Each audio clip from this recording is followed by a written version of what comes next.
To force restart your iPhone, you will need to grab it in your hand, then find the volume up and volume down button. Also, we need the button on the right side.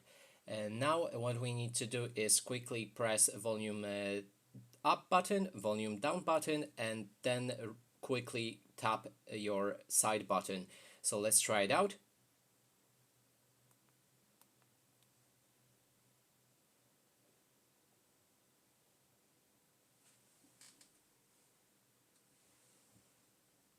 As you can see, the iPhone have just rebooted. It's down right now, but it will turn on in a few moments.